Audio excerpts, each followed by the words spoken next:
Good evening, everyone. Welcome to Books and Bush Tea. I am your host, Aniki, and we are going to have a really fun conversation today.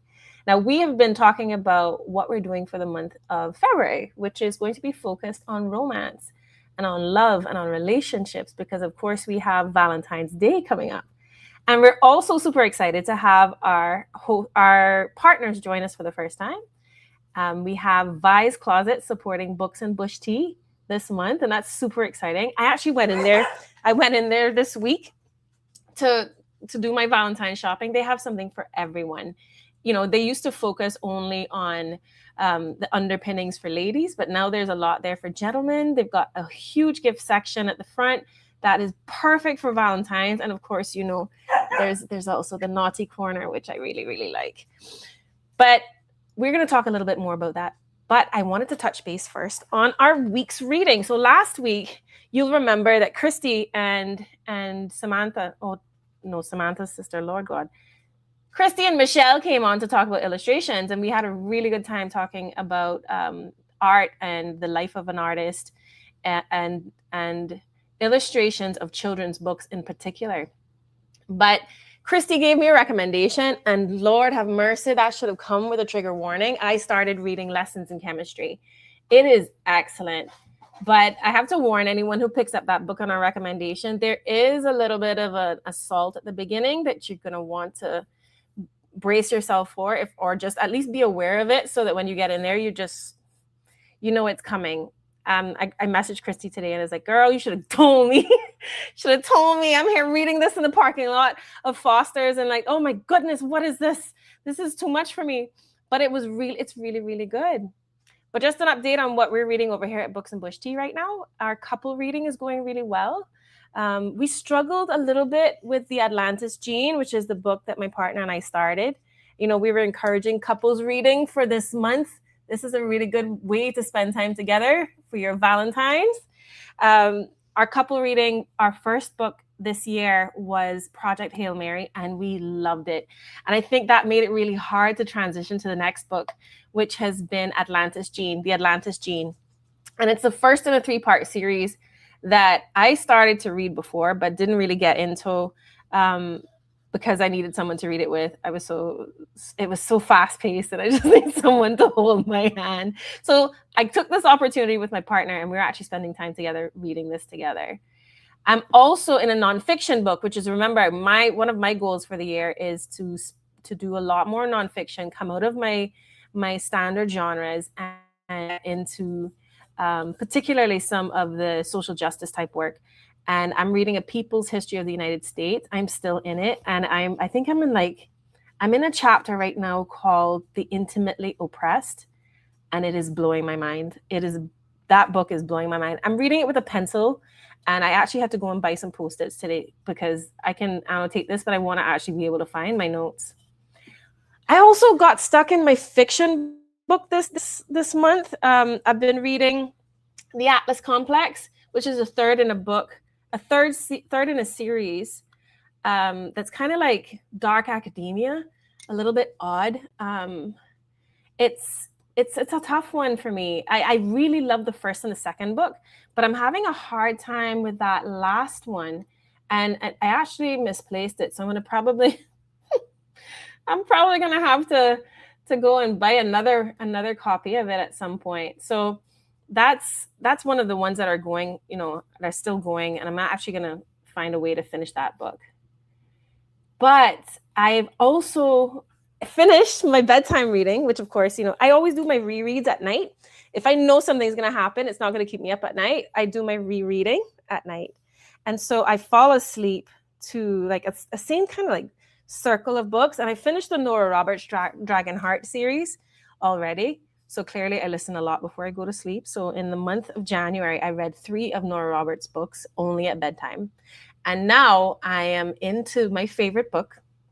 This has been a favorite for the last couple of years, and it is Between by L.L. Starling. I have read this book no less than 10 times, and I probably can recite it to you by heart, but I have to like pick it up and fall asleep to it. It's one of the nicest worlds I've ever read, where like there's this really funny kid in it, and everything he says just cracks you up. And then they have two separate worlds in it, and they're interacting with each other, and there's like a thin veil in between. It is so funny. It's such a funny book, and it's there's not enough tension in it for it to like stop me from falling asleep. So it's one of my favorites. But I also have a podcast recommendation this week, and that is the Well Read podcast.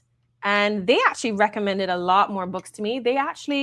It's run by two librarians, and they talk about books that they have read, but not only books that they have read, they talk about their book clubs. They also talk about books that they know are coming up, that are on the list to be published in the next 6 months, or due to be coming out in 2026. So they actually had a really cool forecast for good books for 2026. So I'm interested. I have a couple of those things on my TBR pile, my to be read pile. But that's kind of where we are tonight, and where we are in our reading over at Books and Bush Tea. And I have my signature Bush tea. I think today is I have some really, really old Teavana tea. Please don't judge me. I know they've been closed for a while, but I kept some, and I kind of freeze dried it and kept it. So I pull it out every once in a while. And tonight I'm just treating myself to some dragon fruit, one of their dragon fruit teas.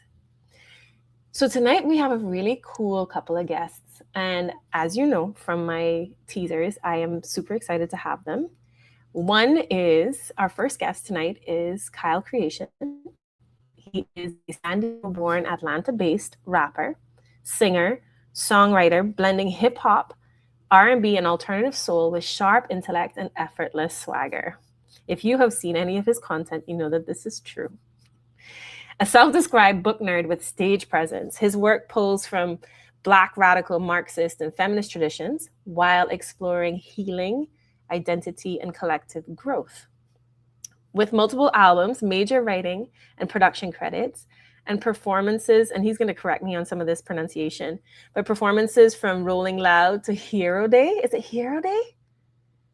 He's going to tell me. Clay creates music that challenges the mind as much as it moves the body, bringing literature, politics, and sound into one cohesive voice. I have so much fun with his content that I had to reach out to him, because he just feels like one of the crew. Like he belongs in this show. And I'd like to welcome him to the stage. Welcome to Cayman. Hey, how you doing? I'm here in Atlanta.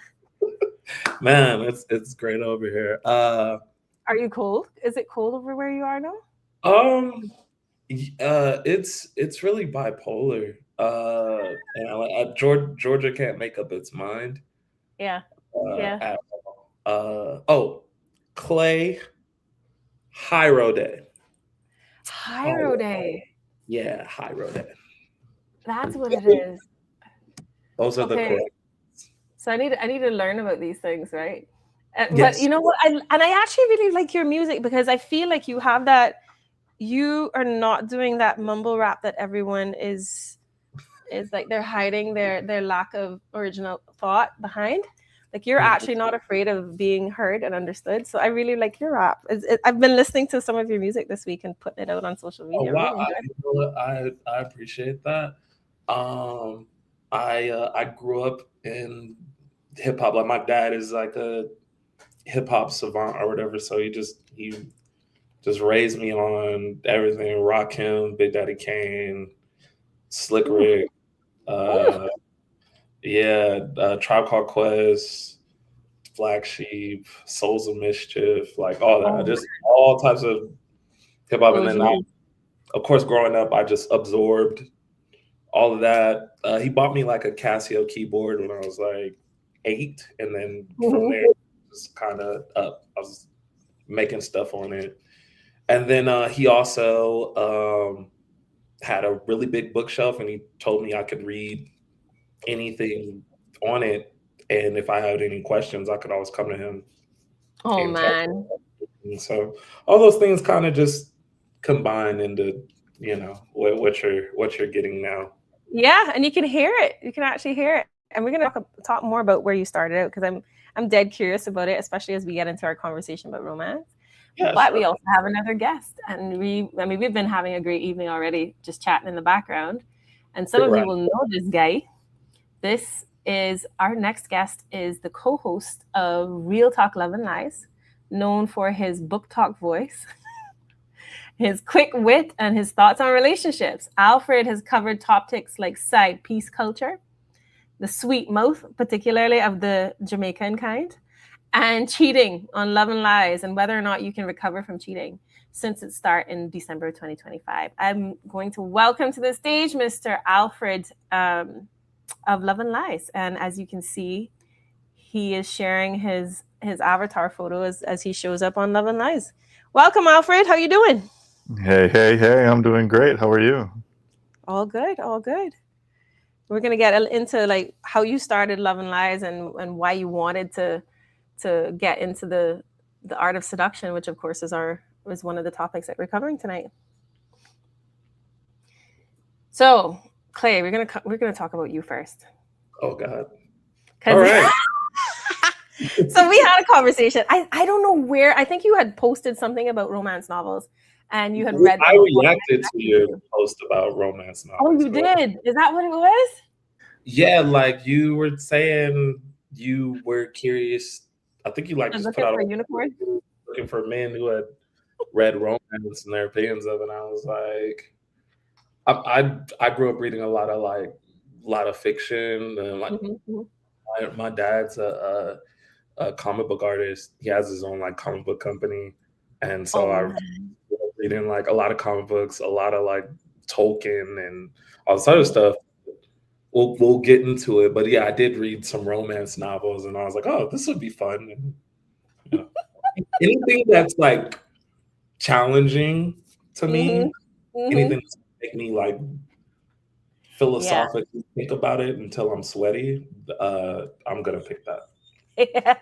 And this is an uncomfortable one, right? Because I think I know a few guys over here that have read romance in the past, but particularly, and I was very, very clear, like I wanted it to be a straight guy. I want to hear, oh my goodness, we have comments. Alfred Bumbleclot. Why? Yes, I somehow got him out of hiding for this show. This is gonna be great. You know, we always thought that he only comes out at 10 o'clock, but he can show up at 8. So you got into romance, but it sounds like you had like a really open permission to read, right? So anything you got your hands on, you would read. So with my dad, yeah. And it was similar with my mom too. And my mom is kind of my gateway to the romance novels. Like, like both my parents are like educators. So with my mom,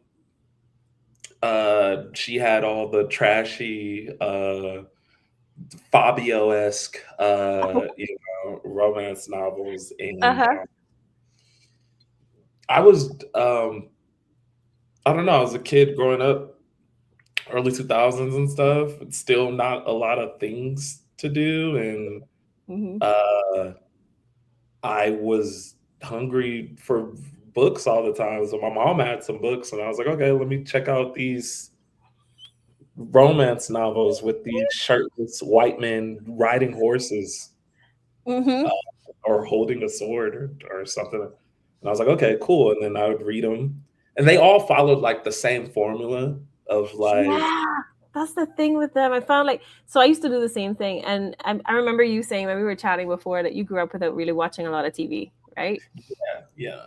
I didn't have TV at home. We didn't have cable TV until I was in my late teens. I was almost out of the house, and so I would read whatever was in the house. But then my aunt used to read those trashy. What was it? Mills and Boone. Harlequin, Danielle Steele. Yeah. All of Danielle Steele was clean compared. Like Mills, and then there was also this. I can remember some of the. Oh my gosh, some of them I can remember some of the names of the authors, and when they come to me, I'll tell you. But yeah, it's like those Fabio. They were long hair. There's in the 90s. All the men had long hair. Yeah, like, yeah. And they're shirtless, long hair, like wind swept. Like... Yeah. And they were always leaning down on the woman, and yeah, it's always like It's always like they're like like some He-Man. They're like holding a sword or something. There's like a woman laid around them and stuff like that. It's it's like an aspirational patriarch. It's like it's a desirable patriarch. You know. Yeah, it's like it's consented to, right? Yeah. But it's the type of, it's a romanticized patriarchy for women. Yeah. And I hadn't really thought about it until you actually discussed. We were talking about it. I hadn't seen the tropes through that lens, because there are those tropes, right? Like, and romance in those days, in the 90s, and don't get me wrong, we're going to talk about how it evolved into what it is today. Like the romance that my mom and my aunt and that generation would have read would have been relatively closed door compared to what you see out there today, like Akotar, when you have like 10 pages of one sex scene, and it's like it's super erotic, and it's like they're using words like they're using more graphic language, like street language, right? I blushed. Like it's so funny, because then I realized what a prude I might be now, because I am now the older person looking at these books and thinking, "Woof, that's the Zanes of the world." Yeah. The Resands and the Zanes, yes. And they're like, and then of course they're getting bigger and bigger and more. And now we're excusing their behavior and their patriarchal behavior by making them non-human. And so they're driven, right? They're driven by fey nature, and or whatever it is that's about them that's different, right? They're demons, they're elves, they're dark elves. So they can get away with things that we don't let men get away with. That's what I think. But there, let's talk about some of those tropes, because I feel like the old stuff is like, she's always. Well, what do you see? Like, what did you see was the cookie cutter type pattern that you saw? What I saw, it's almost like a Taming of the Shrew type thing, where it's the Beauty and the Beast archetype, where it's like Beauty and the Beast is actually like a negging story. Like Belle, it's Belle. She reads. She's strong-willed, and like, in order for Belle to tame this beast, Belle has to kind of actually come down a little bit. But it's okay that she comes down, because the beast becomes this loving patriarch, and that's usually like the formula. Like they meet some cowboy, or they meet a prince, or like some male with some form of like social power, or some classical patriarch archetype, and they are strong-willed women. And it's like by the end of it, they have to bring themselves down, but it's okay that they brought themselves down, because this very sweet patriarch now will take care of them. They don't have to be strong-willed anymore. And that's like what I've gathered from most of those stories. But then they also have like this other trope, right? Which is like the Mr. Darcy on, like he's unlovable, he's hard, but he softens for her. The Sound of Music type of thing, where then there's like the other one. She comes, he's a hard ass. He's a military dude, or war. He's violent in some way, right? And off-putting in his violence in some way, right? Either way, though, she still softens so that he can like be a good patriarch. Like she can rest in her femininity truly, like by the end of that. But it's so funny, because you see that as a reduction. And I'm actually seeing this thing, right? Because you talk about them reducing and making themselves small, whereas you're hearing all of this language right now about the soft life, the girls that were growing up in this, hard feminist, like very overpowering, and their masculine is the language that they use, right? But And then they get permission. And I'm noticing this in myself as I get older, where I have been like this super hardcore career woman, and and then I bump into I get to this place where I'm like, you know what? Maybe this is not the life I want.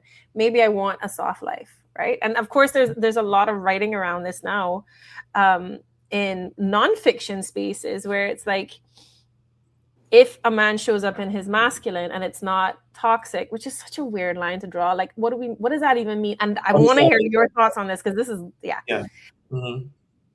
If a man shows up in his masculine, then a woman has permission to be soft. So first of all of that is just relative to your culture, to your whatever.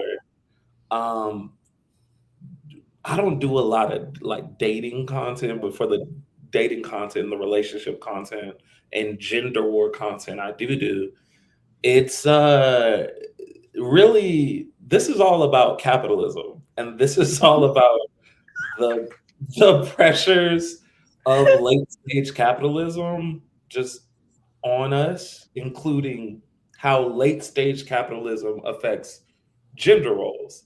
It's not that like you want an escape from like necessarily like it's like the level at which capitalism is like literally destroying your body and the level of labor you have to get.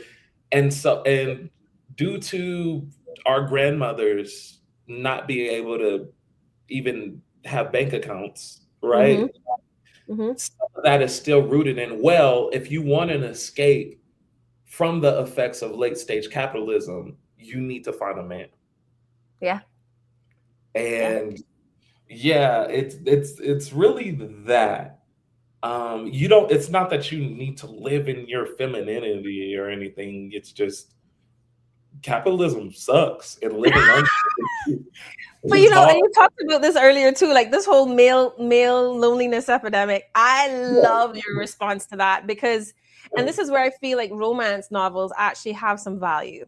So I have a theory, and I want to throw it at you, and you tell me what you think of it, because I think that there's some power to this, right? So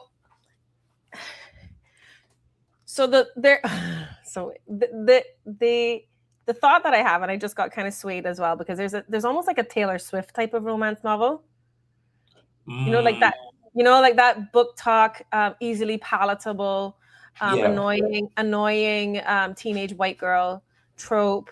And you're yelling at her throughout the whole book because she's making all the wrong decisions. And so there's almost like that I don't find relatable personally, right?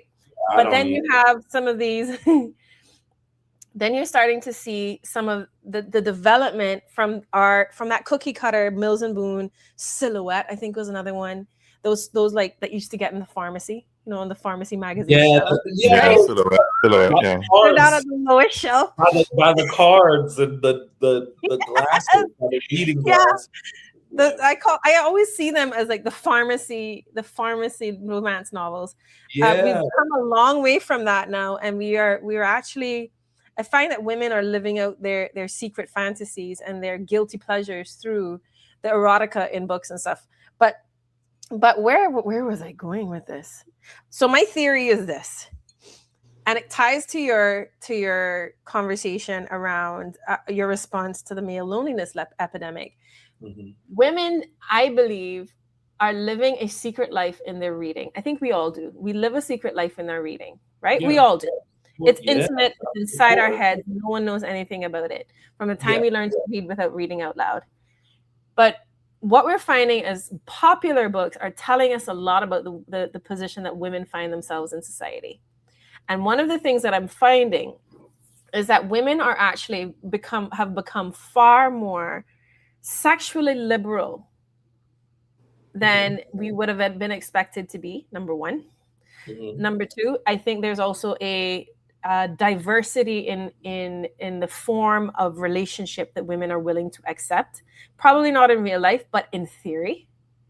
I think that there is also a language that attracts women that I think speaks to what you were creating in your content. It was like, show up and listen, right? Show up and listen. Just Like, be a dude. Like, you're not having trouble attracting female attention.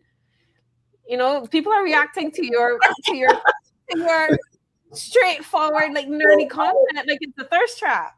I know how. So, through being in community with women, I found out how to kind of just shut up and be cute sometimes. I've learned Heard that. sometimes the most attractive thing that a man can do is shut up and just be. And it's worked for me.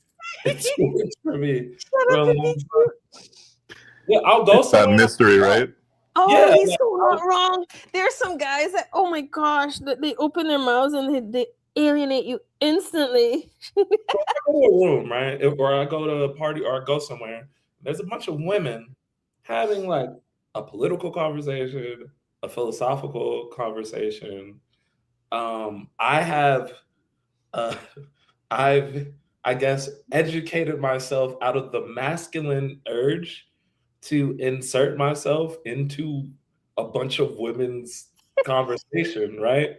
And I will go and I'll sit and I do this crazy, insane thing where I just listen to women talk without interrupting.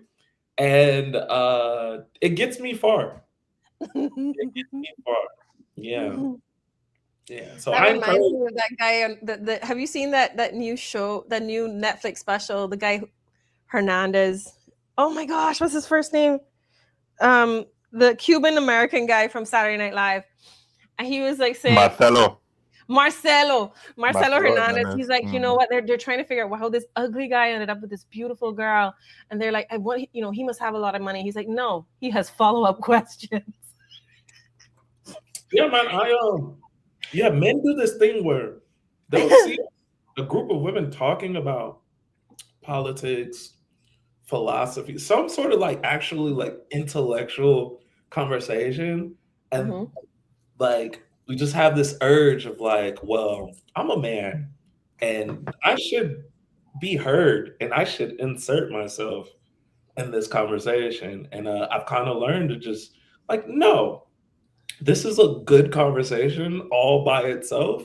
I'll sit and shut up. And unless somebody asks me to join, then I'll join. So, you know, you make a good point, because I'm thinking a lot of those shadow daddies do this in the like in Akotar,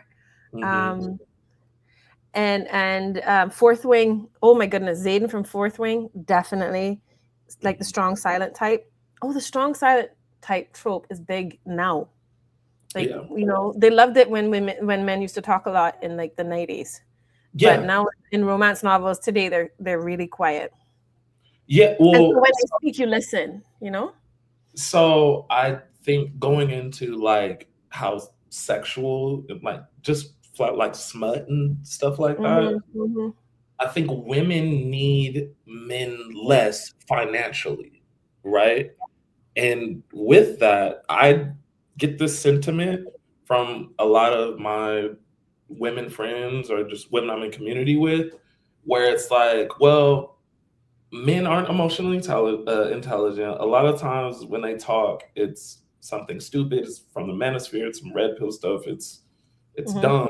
The only thing that they are good for, you know what I'm saying? Like, and I think society. That's the only thing they can give me that I can't give myself.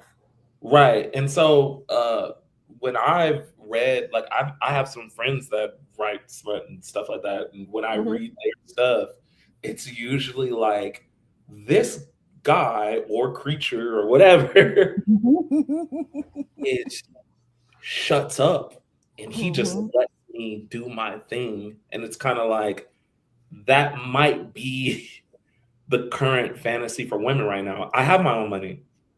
And when you do talk, you're stupid, but I'm attracted to you. So just do that.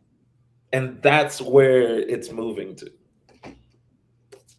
I'm loving where we're going with this. We're just going to take a quick break and come right back. This Valentine, trust your lady's pleasure to the people who understand the connection between the perfectly fitted bra and the crystals we put inside them. Vi's Closet voted Best in K-Man for 2025. So let's talk about the tropes within what has it taught you about how women see themselves in the world within the romance sphere? What have you seen?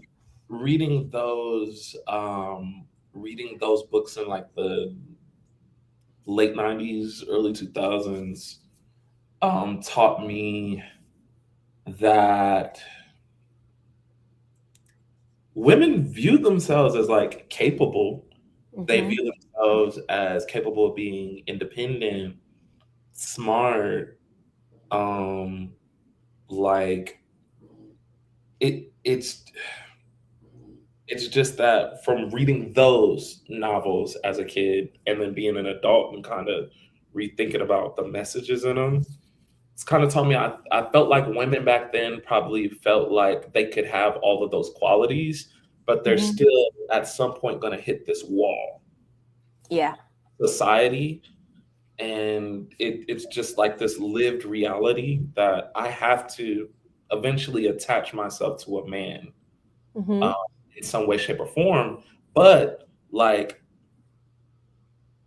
I'm still capable of possibly living without this man. But it was like having a man was like this necessity. And I was saying earlier where you're like, oh, that's interesting. You view it as like a dumbing down or lessening yourself. And I feel like the reason why I felt like that is because I kind of had an unorthodox, or maybe not unorthodox, like growing up as a kid in like the late 90s, early 2000s, I had so many fictional female characters that were that were badasses.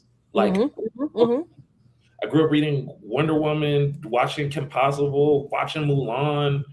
You know what I'm saying? Watching like all of the Ultraviolet, the Resident Evil movies, like Angelina Jolie, like Wanted, all this stuff.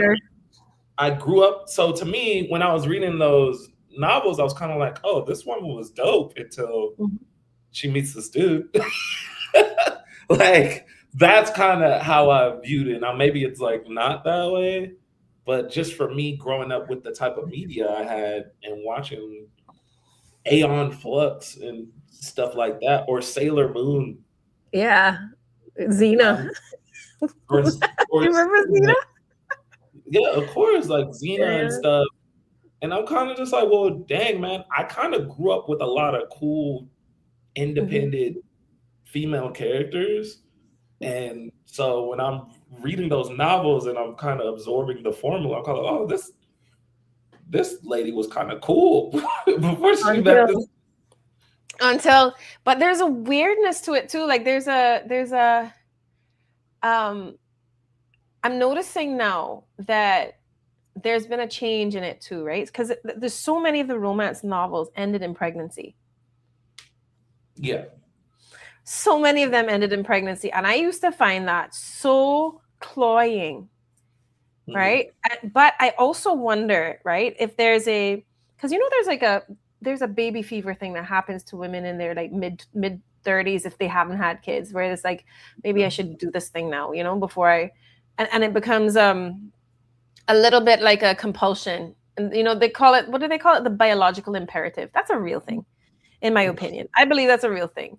However, you're seeing society overcome that with what you might be onto something with the late stage capitalism piece, where you're even seeing in novels where like the book that I'm reading right now, it's not even really a romance, but I guess it probably is. It's a fantasy. And she's already decided she's never having kids. And that from like the first three pages, like the permission to not have kids. And the alternative lifestyles that are being permitted. And I mean, so Sarah J. Maas disappointed me a little bit in ACOTAR. I don't know why. I can't finish ACOTAR, right? I can't finish it.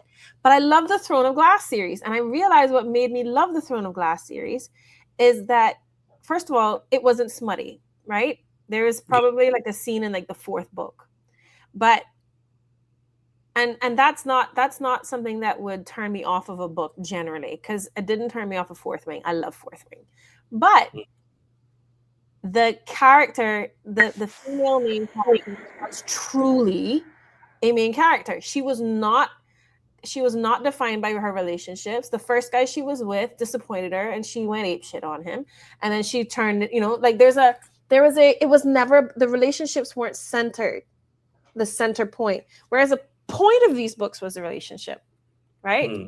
Yeah. You're finding that romance has to have more of a point to it. There has to be more of a story.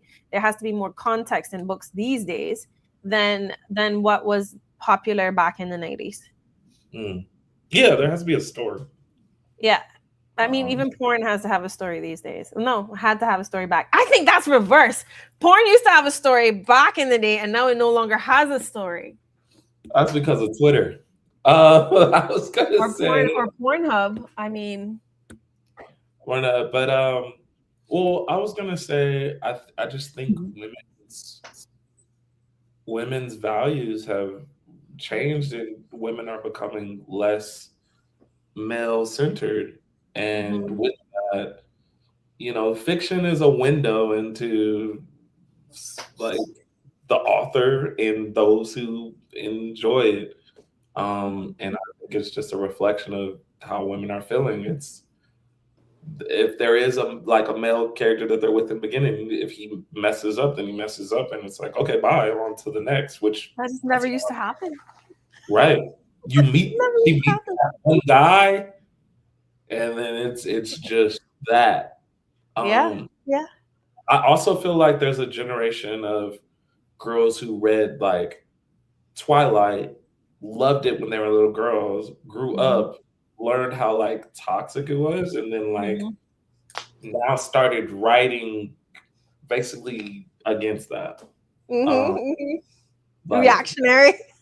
Yeah, that's the word I'm looking for. It's all very reactionary, and it's a reaction to the over sexualization of like women in society. Okay, cool. We're gonna slut out these men in these novels and let them know that, hey, this is kind of what you're here, Yeah, I did not think of that.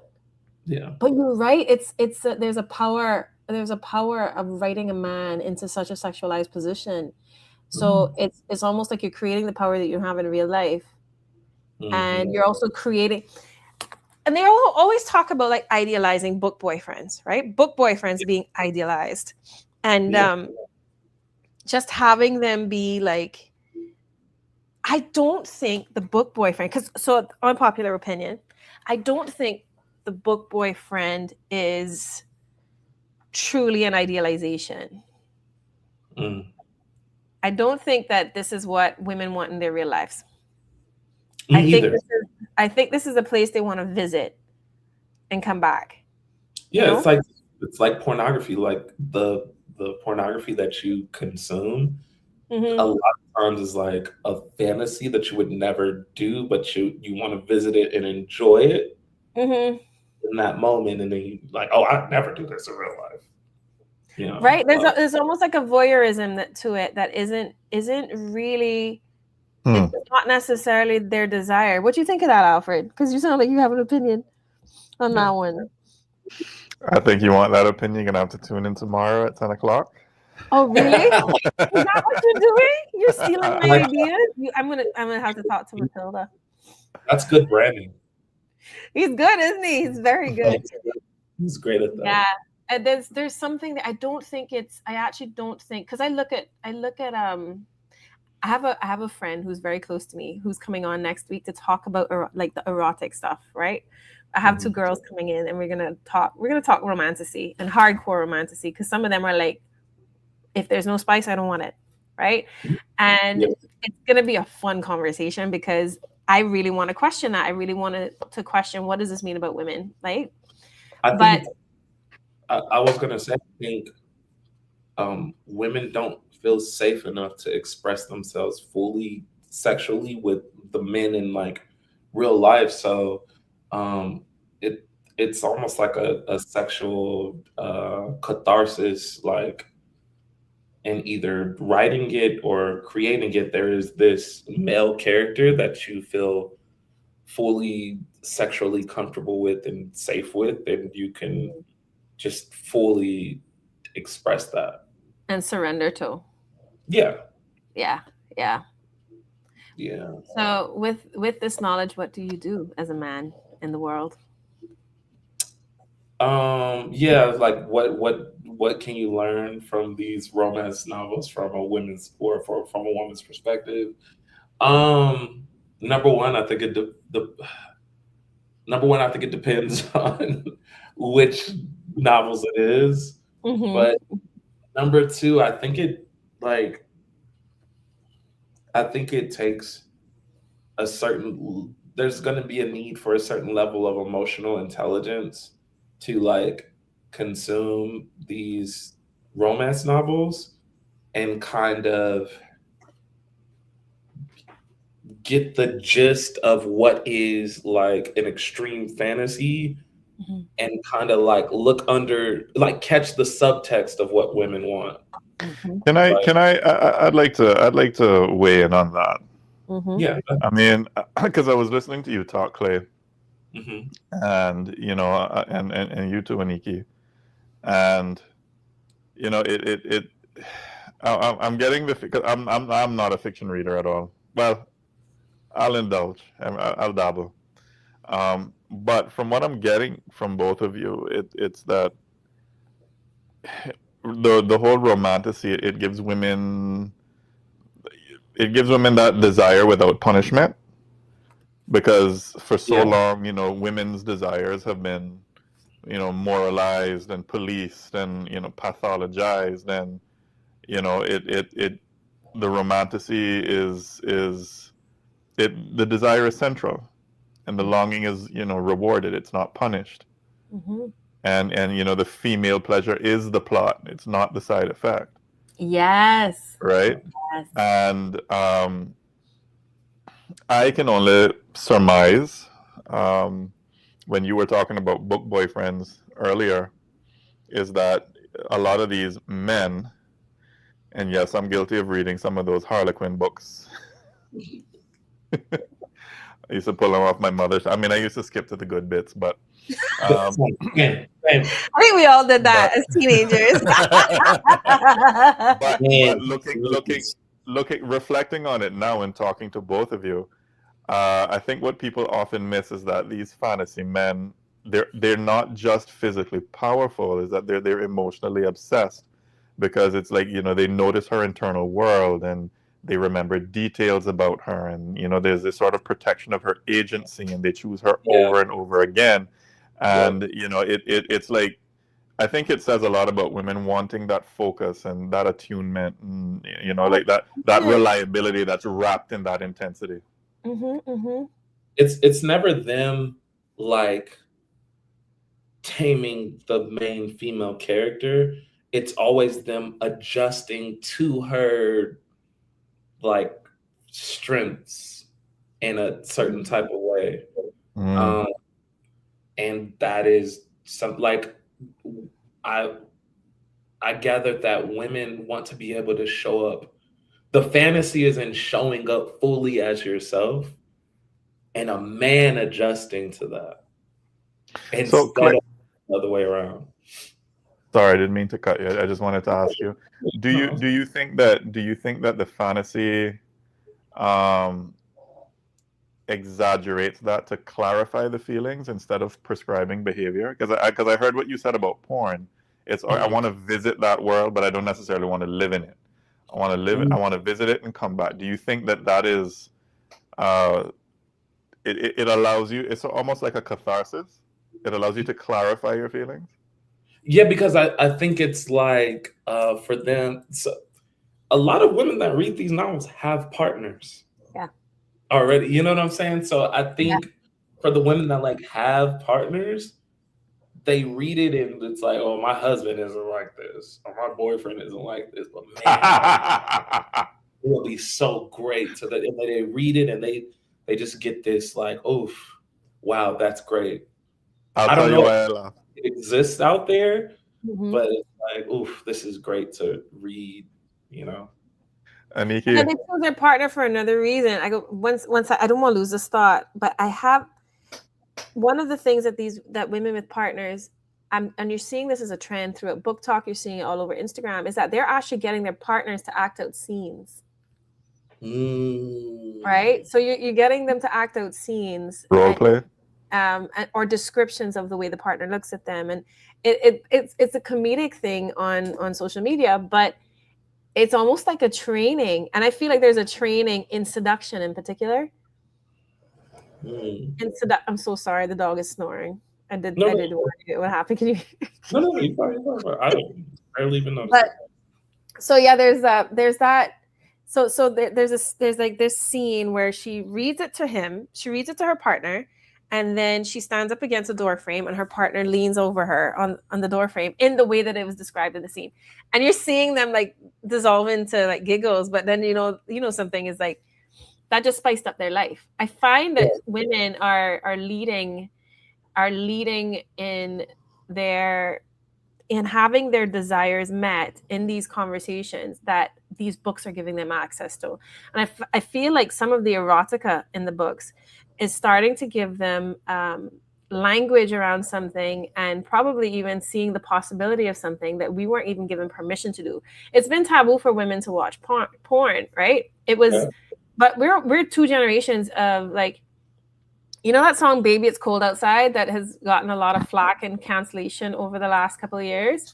Yeah. It cracks me up because it's been described as a rape song. But the truth is, I don't think that's what that is. I look back on it, I'm like, you have to remember, women weren't permitted to have affairs. Women were not permitted to say yes. Yeah.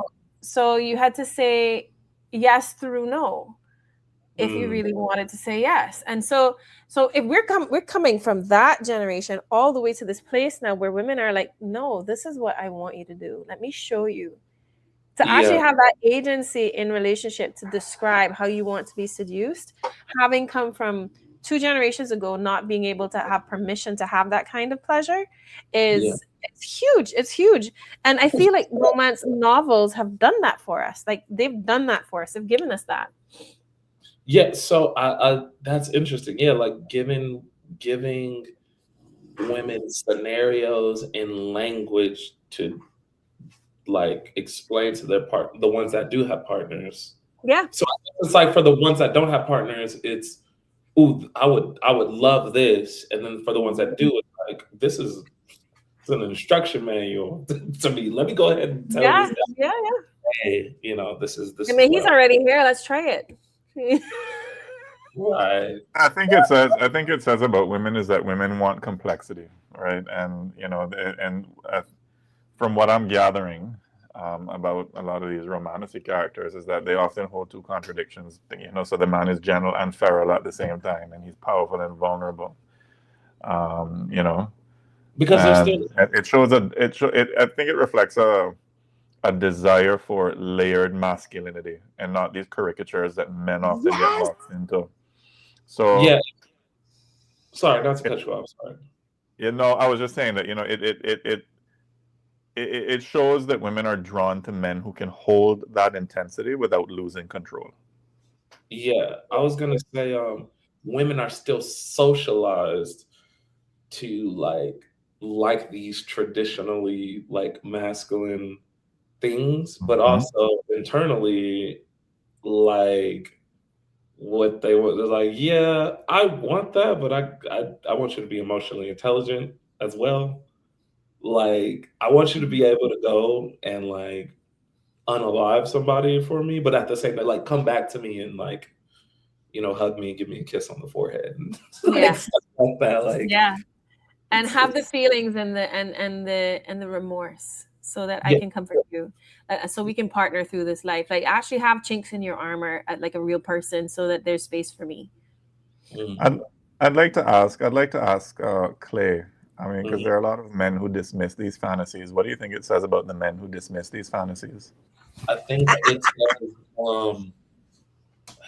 I think they know that they're not like capable performing that.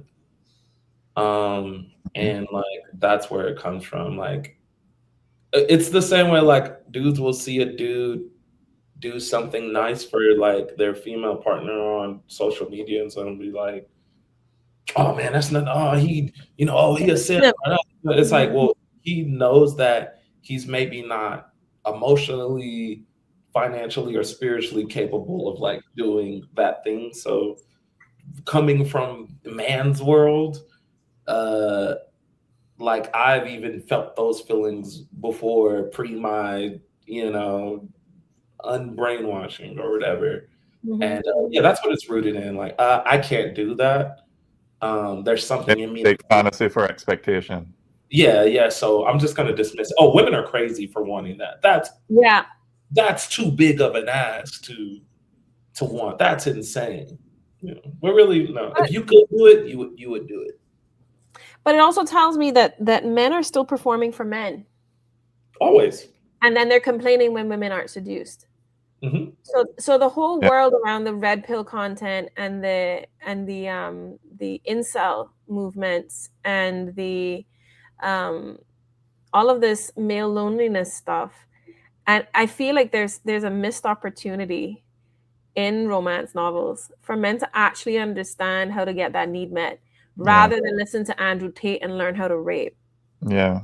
And I've said that word too many times. Seduction by its nature lives in suggestion and symbolism and feeling, right? So I mean, if men who dismiss these fantasies, they tend to overvalue this realism and they really undervalue imagination, and they miss how desire actually works, And I loved what Clay said about stepping into this world but not wanting to live in it. It's like, okay, I want to experience this fantasy in my head, but it doesn't mean that I want to live there, And I think men who dismiss it, they just miss how desire actually works. I think I think society is so misogynistic that number one, it's not cool for women to like you. And like, just stick with me here. Like, early on, I got this thing of like, oh, you're pandering, like, want women to like you, and like, if mainly women like you, then like you're lame. And it's like, well, I thought we were straight. I wanted the women to like us, and it's this. It's rooted in so much misogyny that it's almost like homo-romantic, where it's like no, like I want my boys to like I want to get this girl so that my boys are like happy for me, so that they're envious of me. Like I need their approval. I want their approval. Like it's weird for majority women to like me because women are lame, and I just need the boys to love me. And I'm like, oh yeah, it's so misogynistic that it's homo-romantic. Yeah. That's where we're at in society right now. And moving toward the male gaze in that way also is setting up men for not having authentic relationships, so that they're performing for each other rather than showing up and being having permission to be vulnerable with each other and heal together. So misogyny, what I'm hearing from this conversation that I really need to spend some time thinking about a little bit more is that yes, we know this in the abstract, but I'm actually seeing the threads now, is that misogyny actually harms everyone. It not only harms the woman who is demeaned by it, but also the man who is dehumanizing himself by it. Right, I mean, he is the product of a woman, so blaming women for that. It's men suffering from patriarchy, like still blaming women for it. Like, I want this from us. Like I gotta perform masculinity and patriarchy for you, and women are like, we've been telling you guys for like centuries, we don't like it. We don't. Yeah. We don't. We don't want it. It's weird. It's weird. But it's also we're so blessed to be living in a time where women not wanting something matters. Wow. Yeah. It For the didn't matter in the past because women were dependent, yeah. And I love the way Howard Zinn talks about it. He calls them the intimately oppressed. I had never thought of it before in that way, but he talks about the isolation of women because we in those times we were living with the oppressor and separated from each other, from community. We were separated by our houses. So we didn't have the unifying opportunity to revolutionize in the same way that, say, the Black community did, or the Native American community did, or the LGBTQ community even. So there was a isolation that comes with that quite unique form of oppression. Wow. I didn't think about that. But yeah, that's 100% true. It's like if you were like a housewife in the 50s, you stayed in your house and you cleaned and you were on a lot of drugs. Your